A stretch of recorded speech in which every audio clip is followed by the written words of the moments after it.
Maya Thompson stood at the back of the formation, her eyes watching everything while her mouth stayed shut. Around her, cadets from 12 different worlds tried to look impressive on their first day at the Galactic Defense Academy. The tall blue Krathan warriors pounded their chests and roared. The snake-like Vorthan hissed at each other in their own language. The gray-skinned Cerebrians stood perfectly still, their large black eyes scanning data on floating screens. And then there were the humans. Jake Morrison, a farm boy from Texas, kept wiping sweat from his face even though the station's air was cool. Lisa Parker from New York chewed her nails and looked around nervously. Both of them had been talking non-stop since they arrived, asking questions about everything they saw.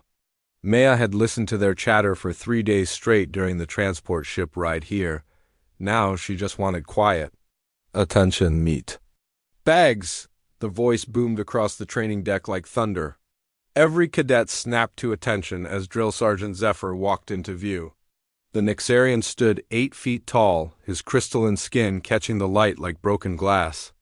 4 powerful arms hung at his sides, each one thick as a tree trunk. Scars covered his torso from battles Maya could only imagine. "Look at you pathetic Vorms," Zephyr growled, his voice carrying the grinding sound of rocks falling down a mountain. "Half of you will wash out in the first month. The other half will quit when you realize what real training looks like." His 4 eyes swept across the formation, stopping on each species group. When his gaze reached the humans, Maya saw something. She recognized disappointment, the same look her high school coach used to give the weaker players. "Humans," Zephyr said the word like it tasted bad. 3 years since first contact, and you still think you belong here. Your species has no natural armor, no claws, no psychic abilities. You can't even see in the dark properly." Jake's face turned red. Lisa looked down at her boots. Maya kept her expression blank. "But the council says we must train you anyway," Zephyr continued. "So we will train you. And when you fail, you can go back to your little blue planet and tell them that war is not a game." The first week proved the drill sergeant right about one thing. Training was brutal. Maya watched species after species show off their natural gifts while humans struggled with basic exercises. During morning runs, the Krathan moved like charging bulls, their heavy bodies built for power. The Vorthans slithered across obstacles that would challenge a snake. The Cerebrians solved tactical problems in seconds that took humans long minutes. Maya ran at the back of the human group, always finishing last. She never complained when other cadets pushed past her. She never argued when Zephyr assigned her extra duties. She just watched and learned. In the mess hall, she sat alone and listened to conversations in a dozen languages. The Krathan talked about honor in battle. The Vorthan discussed hunting techniques from their desert homeworld. The Cerebrians shared data about weapon systems and shield frequencies. All of them ignored the humans completely. "Why don't you ever talk?" Jake asked her one evening as they cleaned their gear. "Lisa and I have been trying to make friends with the other species, but you just sit there like a statue." Maya looked up from the rifle she was cleaning. "Nothing to say yet." "Come on, Maya, we're all humans here. We need to stick together. These aliens think we're weak." "Maybe we are," she said quietly, going back to her weapon. Jake stared at her. "What's wrong with you? Don't you have any pride?" Pride. Maya almost smiled. She had plenty of pride. She just knew when to show it. The second week brought combat training. Maya stood in the practice ring and watched a Krathan cadet named Throck demonstrate proper fighting stance. The alien warrior stood 7 feet tall and weighed at least 300 pounds. His natural armor gleamed under the lights, and his claws left scratches in the metal floor. "Humans will pair with Krathan today," Zephyr announced. "Let's see how your species handles real opponents." Maya found herself facing Brock, a young Krathan who looked eager to prove himself. The alien's yellow eyes studied her like she was already defeated. "This will be quick," Brock growled in broken standard. "Human bones break easy." The match started with Brock charging forward like an angry bull. Maya stepped aside at the last second, letting him crash into the padded wall behind her. The watching cadets laughed. Brock's face turned darker with embarrassment. Stand still and fight, he roared. Maya circled him slowly, keeping her distance. She watched how he moved, how he preferred to use his right arm for heavy attacks, how he dropped his guard when he got angry. She noticed that his armor had gaps at the joints and his heavy body made him slow to turn. Brock charged again. Again, Maya moved aside. This time she tapped his shoulder as he passed, a gentle touch that made him stumble slightly. More laughter from the crowd. Enough! Zephyr's voice cut through the noise. Human, you fight like a coward. Krathen, you fight like a child having a tantrum. Both of you, 50 push-ups. Maya dropped to the floor and began her punishment. She heard Brock grumbling beside her, but she ignored him. She had learned what she needed to know. The pattern continued for weeks. Maya always lost her matches, always finished last in races, always seemed to struggle with every challenge. Other cadets stopped paying attention to her. She became invisible, just another weak human who would wash out soon, but Maya was learning things that would have surprised them. She learned that Krathen warriors had incredible strength but tired quickly.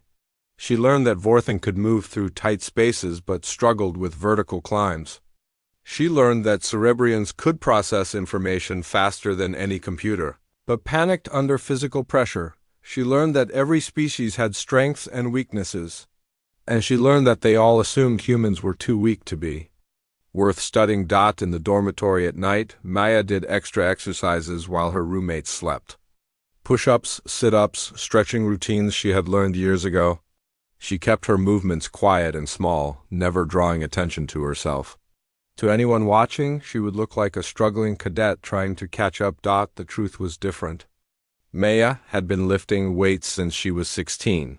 She had competed in powerlifting competitions across 3 states. She knew her body better than most people knew their own names. But she also knew that showing strength too early would change how others saw her. Right now, being underestimated was her greatest weapon. Thompson. Zephyr's voice made her look up from her meal. The drill sergeant pointed one of his 4 arms at her. Report to Training Deck 7, now. Maya stood and followed him through the corridors. Other cadets watched her go, probably thinking she was about to get kicked out of the program. She had seen 3 humans leave already, unable to handle the pressure. Training Deck 7 was empty except for them. Zephyr stood in the center of the room, his crystalline skin reflecting the overhead lights. 3 weeks, he said without looking at her. 3 weeks you have been here, and you have not won a single exercise. You have not complained once. You have not asked for special treatment. You have not quit. Maya stood at attention, saying nothing. Other instructors think you are weak? They think you are wasting our time. His 4 eyes fixed on her. But I have been watching you, human. You see things others miss. You learn from every failure. You never make the same mistake twice. He walked around her slowly, like a predator, circling prey. There is something different about you, Maya Thompson. Something you are not showing us. The question is, what are you hiding and why? Maya met his gaze steadily. Nothing to hide, sir, just trying to learn. Zephyr stared at her. For a long moment, then he nodded slowly. We will see, human. We will see. 3 months passed like a blur of sweat, pain, and silent observation. Maya had watched 17 cadets wash out of the program, including 2 more humans. Jake Morrison packed his bags after breaking his arm during a climbing exercise. Lisa. Parker left after a nervous breakdown during a simulation where Cerebrian cadets had to disarm a bomb while under fire. Maya remained. She stood in the briefing room with the surviving cadets, listening to Commander Velox explain their next challenge. The Trilaxian officer's tentacles moved gracefully as he spoke, his voice carrying the musical quality of his species. Tartarus Prime, he said, gesturing to the holographic display that showed a barren moon covered in jagged rocks and deep canyons. Your survival exercise will take place on the most hostile training ground in the galaxy. The atmosphere is breathable but thin. Gravity is 0.8 standard. Temperature ranges from freezing at night to burning during the day. Maya studied the terrain display. Narrow passages between towering rock formations. Deep caves that could hide predators. limited water sources that would force teams to travel specific routes. You will work in teams of 3, Velox continued. Mixed species as assigned. Each team must reach 5 checkpoints and complete tactical objectives. You have 7 days. Emergency beacons will extract you if activated, but using one means.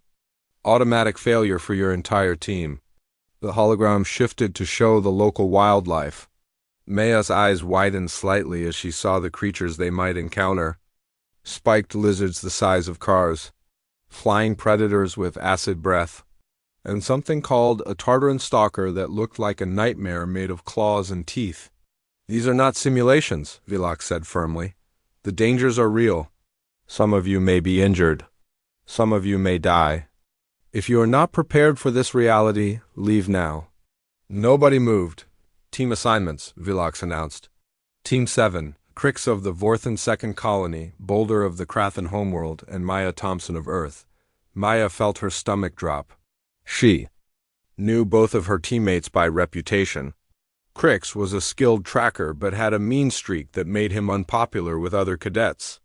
Boulder was young for a Krathen, barely adult by his species standards, and desperate to prove himself worthy of warrior status. Neither of them had ever spoken to her directly. After the briefing, Maya approached her teammates near the equipment lockers. Crix was checking his gear with the careful precision of a natural hunter. His scales were the deep green of his desert homeworld, and his yellow eyes missed nothing. Boulder stood nearby, his massive frame making him look like a living mountain. The young Krathen was polishing his ceremonial blade with obvious pride. So, Maya said quietly, we should probably discuss our strategy. Crix looked up from his equipment and laughed, a sound like air escaping from a broken pipe. Strategy? Human, you will carry supplies and follow orders, that is your strategy. Boulder nodded agreement. Krathen lead, Vorthan scout, human dot. Exist, I suppose. Maya felt heat rise in her cheeks but kept her voice calm. I've studied the terrain maps. There are several road options we should consider. The maps are for weaklings, Crix hissed. I can track anything that moves and find paths that do. Not appear on your human technology. And I can fight anything we encounter, Boulder added, tapping his blade. My strength is enough for 3 warriors. Maya looked between them. Both aliens were confident in their abilities, but she could see the flaws in their thinking. Crix's pride made him reckless. Boulder's youth made him eager to prove himself through violence rather than smart tactics. What about water sources? She asked. Food rationing, emergency procedures? You worry too much? Crix said dismissively. Survival is about adapting to conditions, not planning for every possibility. Warriors do not plan for failure, Boulder declared. We overcome obstacles through strength and courage. Maya nodded. Slowly, she could see this was going to be a long week. The transport ship dropped them on Tartarus Prime just after sunrise. The thin air hit Maya's lungs immediately, making her breathing shallow and quick. Around her, other teams were checking their equipment and reviewing their route plans one final time. The landscape was even more hostile than the holographic displays had suggested. Razor-sharp rocks jutted from the ground like broken teeth. The sky was a sickly yellow color that hurt to look at directly. In the distance, Maya could see the twisted spires of rock formations that marked their first checkpoint. This way, Crix announced, pointing toward a narrow canyon that cut through the rocky terrain. We follow the canyon floor. Faster than climbing. Maya looked at the canyon walls rising high above them. That could be dangerous if we encounter predators. Limited escape routes? Everything is dangerous, Boulder said impatiently. We cannot avoid all risk, but we can minimize it, Maya replied. If we take the ridge path, we have better visibility and multiple escape options. Crix's eyes narrowed. Human, you will learn to trust your betters. I have been tracking since I could walk. My nose can detect threats from miles away. Maya started to respond, then stopped herself. She had tried to contribute to their planning, but her teammates clearly saw her as dead weight. Fine, she would. Carry the supplies and follow orders. But she would also watch and learn. just like she had been doing for months. The first day of hiking proved her concerns right. The canyon floor was a maze of loose rocks and hidden crevices. Twice they had to backtrack when passages became too narrow for Boulder's massive frame. The Krathan warrior grumbled with each delay, his pride wounded by the obstacles Maya carried, the heaviest pack without complaint. She also kept her ears open, listening for sounds that might indicate danger. Her human hearing was more sensitive than either of her teammates realized, and she had learned to identify the difference between wind through rocks and the movement of living creatures. By evening, they had reached only half the distance Crix had predicted. The Vorthan was growing frustrated, his usual confidence shaken by the difficult terrain. Boulder's mood was equally dark as he realized that raw strength was not enough to overcome every challenge. They made camp in a small cave Maya had spotted, though both of her teammates acted like they had found it themselves. As they ate their rations, Maya studied their position on the map. "We're behind schedule," she said quietly. "We will make up time tomorrow," Crix replied curtly. "The terrain will be easier." Maya looked at the map again. Tomorrow's route would take them through an area marked as having frequent predator activity. She started to mention this, then decided against it. Her teammates would only ignore her warning anyway. The second day brought new challenges. The canyon opened into a wider valley, but the ground was covered in loose gravel that made every step treacherous. Maya watched Boulder struggle with the unstable footing, his heavy body working against him for once. Around midday, they encountered their first real test. A pack of spiked lizards blocked their path, attracted by the scent of their food supplies. The creatures were smaller than the displays had suggested, but their poisonous spines made them dangerous to approach. "Finally," Boulder growled, drawing his blade. "Time for real warrior's work." "Wait," Maya said urgently. "These are pack hunters. If we fight one, the others will attack from behind." "Humans always choose fear over action," Crix sneered. "Watch how real predators handle this." The Vorthan moved with liquid grace, circling around the lizards to get behind them. His plan was good in theory, but Maya could see the flaw. The lizards were not just blocking their path randomly.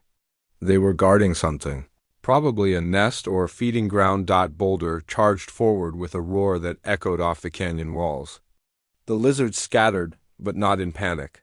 They moved with purpose, using their speed and numbers to surround the young Krathan. Maya watched the battle unfold with growing alarm. Boulder was strong and skilled, but he was fighting like a gladiator, in an arena instead of a soldier in the field. Every swing of his blade was powerful but left him exposed. The lizards were learning his patterns, staying just out of reach of his attacks. Crix tried to help by throwing rocks at the creatures, but his aim was off. The thin air and different gravity were affecting his usually perfect coordination. One of the lizards got behind Boulder and prepared to strike. Its spines gleamed with poison as it raised its tail. Maya saw the attack coming 2 seconds before it happened. She had a choice to make: stay silent and let her teammate learn from his mistakes, or act to save his life. Maya moved without thinking. She grabbed a handful of sharp rocks and threw them at the lizard behind Boulder. Her aim was perfect, each stone hitting the creature's sensitive eyes. The lizard shrieked and backed away, giving Boulder time to turn and defend himself. "Behind you!" she shouted. Boulder spun around just as the lizard lunged. His blade caught the creature across its middle, and it collapsed with a final hiss. The other lizards scattered into the rocks, no longer willing to fight now that their ambush had failed. Boulder stood breathing heavily, his armor scratched but intact. He looked at Maya with surprise and something that might have been respect. "You have good eyes, human," he said slowly. Crix slithered over to them, his yellow eyes studying Maya with new interest. "Quick thinking. Perhaps you are not completely useless." Maya shrugged and picked up her pack. "We should keep moving. The noise will attract other predators." They walked in silence for the rest of the day. Maya noticed that her teammates no longer automatically dismissed her suggestions. When she pointed out unstable ground ahead, they listened. When she recommended a different path around a steep cliff, they considered her advice. By the third day, they had reached the halfway point of their route. The terrain was getting more dangerous, with deep canyons and narrow ledges that tested everyone's balance. Maya's human flexibility helped her navigate tight spaces that gave even Crix trouble. That evening, they camped on a ledge overlooking a vast canyon. Far below, Maya could see the lights from other teams making their way toward the same objectives. Some were ahead of them, others behind. All of them were struggling with the harsh environment. "Tomorrow we enter the stalker territory," Crix said quietly, studying his map. "The creatures are rare, but deadly. My people have legends about them." "Legends are for children," Boulder scoffed. "It is just another animal." Maya had read about Tartran stalkers in the Academy database. They were ambush predators that could grow to massive size, with armor-like skin and claws that could cut through steel. Most importantly, they hunted by detecting vibrations through the ground. "We need to be careful about noise," she said. "They track movement through seismic vibrations." "Everything tracks something," Crix replied. "The key is not to avoid detection, but to detect them first." "Or to be strong enough to fight them," Boulder added, patting his blade. Maya wanted to argue, but she knew they would not listen. Her teammates were skilled in their own ways, but they both thought like their species always had. Crix believed in stealth and cunning. Boulder believed in strength and courage. Neither understood that sometimes the best strategy was to avoid a fight entirely. The next morning brought their first real disaster. They were crossing a narrow bridge of rock when Boulder's weight caused part of it to collapse. The young Krathen fell 20 feet into a ravine, landing hard on his left shoulder. Maya and Crix climbed down to help him. Boulder was conscious, but clearly in pain. His shoulder was dislocated and his armor had several deep cracks. "I can continue," Boulder insisted, trying to stand. "Warriors do not quit because of small injuries." "Your shoulder needs medical attention," Maya said, examining the joint. "And those cracks in your armor could let in poison or infection." "She is right," Crix agreed reluctantly. "You are wounded badly." Boulder's face darkened with shame. "I will not be the weak link that destroys our team. I will fight through the pain." Maya knelt beside him and gently tested his shoulder movement. The joint was definitely dislocated, but it could be fixed if done carefully. She had learned basic first aid during her training, but more importantly, she had helped injured teammates during her powerlifting competitions. "I can fix this," she said quietly, "but it will hurt. You know medicine?" Crix asked with surprise. "A little, enough to help?" She positioned Boulder against a rock wall and explained what she needed to do. The young Krathen nodded grimly, preparing himself for pain. Maya took his arm and began the careful process of manipulating the joint back into place. Boulder's roar of pain echoed through the canyon. But when Maya finished, his shoulder was working again. She used strips torn from her own clothes to make a sling that would support the joint. "How did you learn to do that?" Crix asked, watching her work. "Humans get injured often," Maya replied simply. "We learn to fix ourselves." Boulder flexed his shoulder carefully, testing the repair. "The pain is much less. You have skill, human." "We should rest here for the day," Maya suggested. "Give your shoulder time to heal?" "No," Boulder said firmly. "We are already behind schedule. I will not slow us down further." They continued their journey, but Maya noticed that both of her teammates were looking at her differently now. She was no longer just the weak human they had to protect. She was becoming a valued member of their team. The fourth day brought them into the heart of stalker territory. The canyon walls rose hundreds of feet on either side, creating a natural corridor that predators could use to trap prey. Maya's enhanced hearing picked up strange sounds echoing from the rocks above, but she could not identify what was making them. "Something is watching us," she said quietly. Crix stopped and tasted the air with his forked tongue. "I smell old blood, death, but nothing fresh." "The legends say stalkers are patient," Boulder said, unconsciously touching his injured shoulder. "They follow prey for days before attacking." Maya felt a chill that had nothing to do with the cold wind. They were being hunted by something that was smarter than they had expected. Something that knew this territory better than any map could show. As the day wore on, the feeling of being watched grew stronger.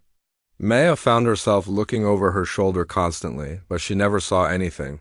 The canyon walls were covered with caves and ledges where a predator could hide.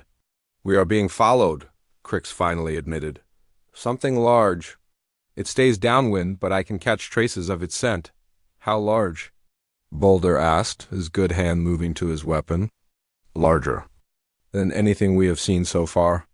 They made camp that night in a defensive position, with their backs to a solid rock wall and clear views in all directions. Maya took the first watch while her teammates slept. The alien stars overhead gave little light, but her human eyes were better adapted to darkness than most species realized. Around midnight, she heard it. A sound like heavy breathing, but deeper and more rhythmic than any animal she knew. It was coming from somewhere above them, echoing down from the canyon walls. Maya woke her teammates with gentle touches.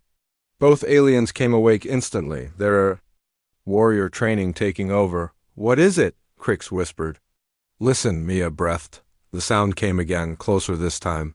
A deep rumble that seemed to come from the rocks themselves. Then they heard something else.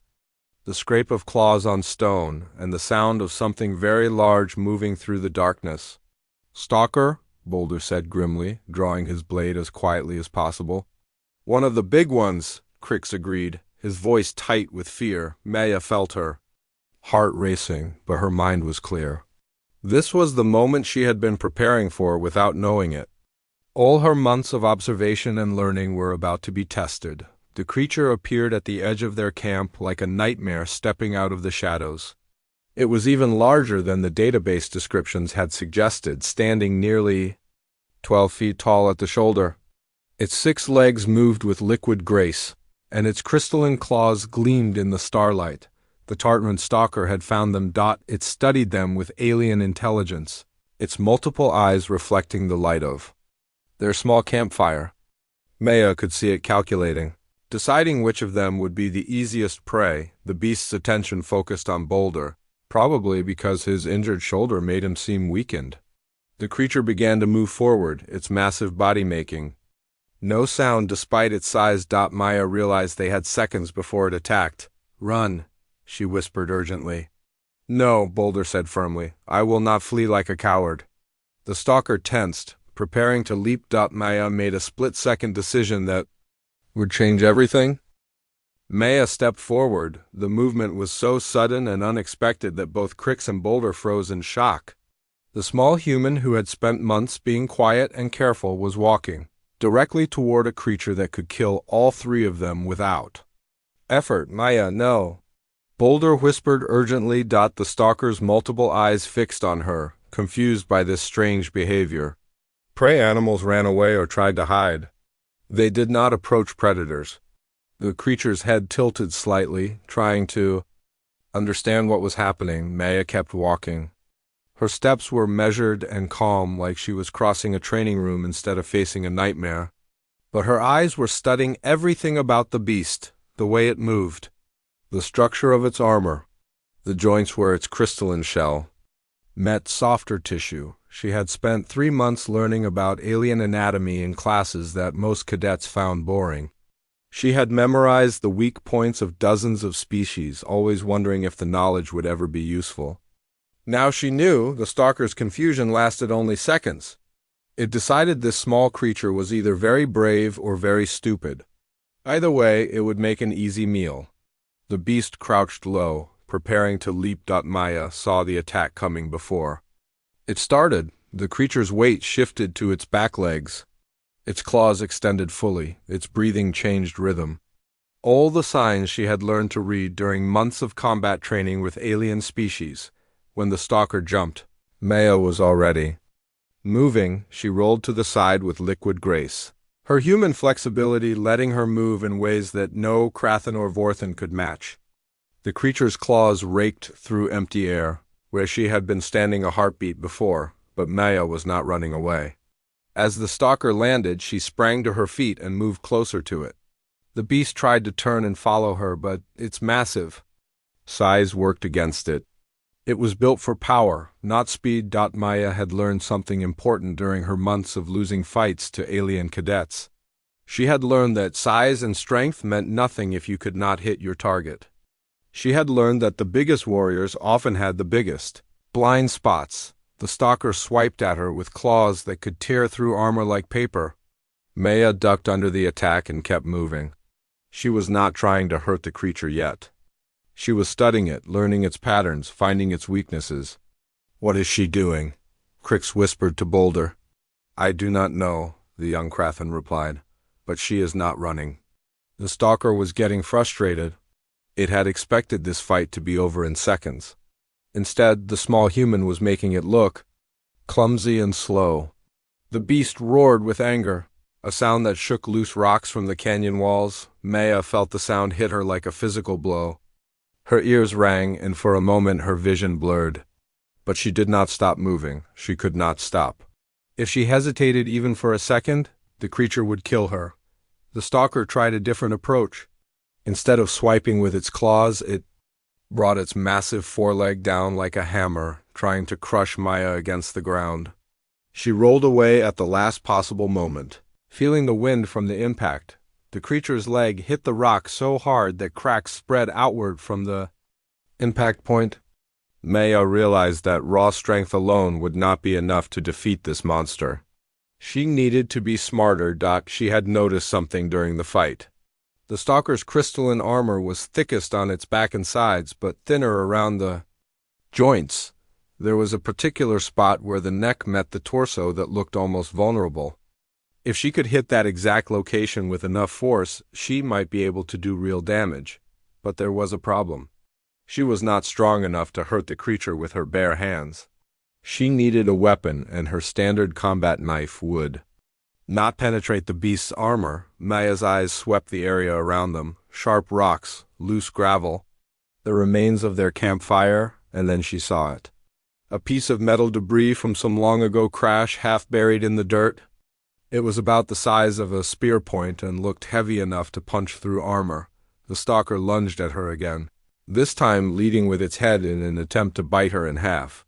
Maya threw herself backward, landing hard on the rocky ground. The creature's teeth snapped shut inches from her face, but the fall had put her within reach of the metal debris. Maya's fingers closed around it, and she felt its weight. It was heavier than she had expected, but that was good. More mass meant more impact. The stalker reared up on its hind legs, preparing to bring its full weight down on her. Maya saw her chance. The creature's vulnerable neck joint was exposed, and she had a clear shot at it, but she was lying on her back, and the beast was 12 feet above her. There was no way she could reach the target from this position, unless Daya planted her feet and pushed off from the ground with every ounce of strength in her legs. Her human muscles, conditioned by years of powerlifting, launched her upward like a rocket. She rose through the air with the metal shard held high above her head. The stalker's eyes widened in shock.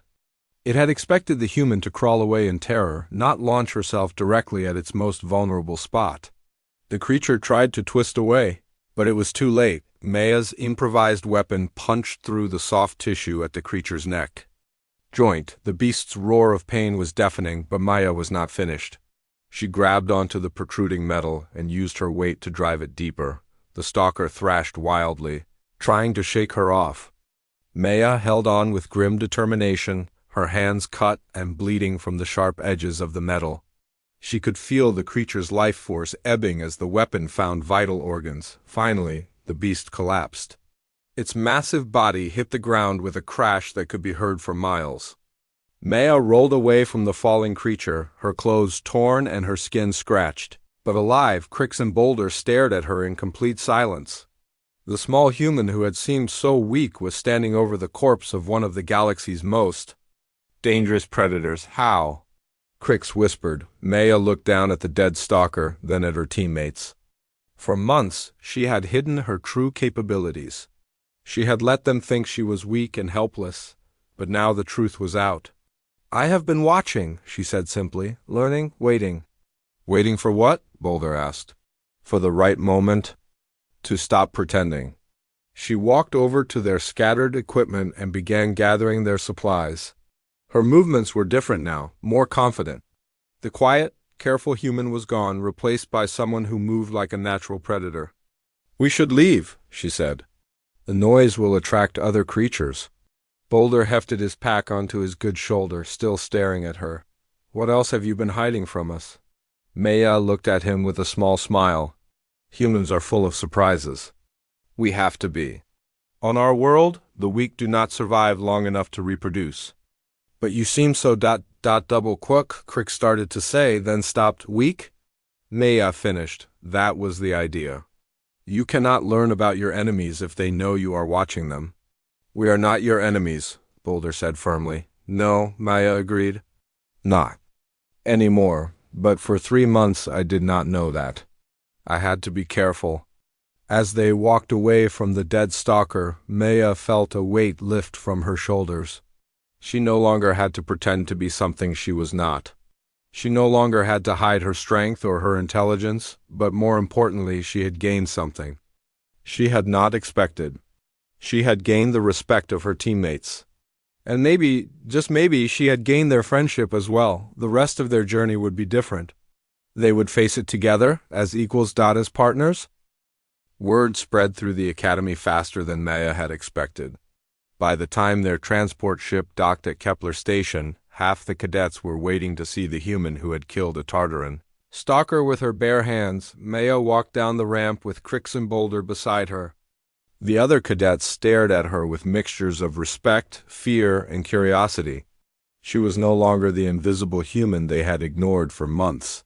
She was something new and dangerous. Thompson! Drill Sergeant Zephyr's voice cut through the crowd. Like a blade. Report to my office immediately. Maya nodded to her teammates and followed the Nexarian through the corridors. Other cadets moved out of their way, whispering among themselves. She caught fragments of conversation in a dozen languages, all asking the same question. How had a weak human defeated one of the galaxy's most dangerous predators? Zephyr's office was exactly what Maya had expected. The walls were covered with weapons from his military campaigns. Battle standards from conquered enemies hung beside medals for valor and leadership. This was the space of a warrior who had earned respect through blood and steel. Sit, Zephyr commanded, pointing to a chair with one of his forearms. Maya sat and waited. She had learned patience during her months of hiding her abilities.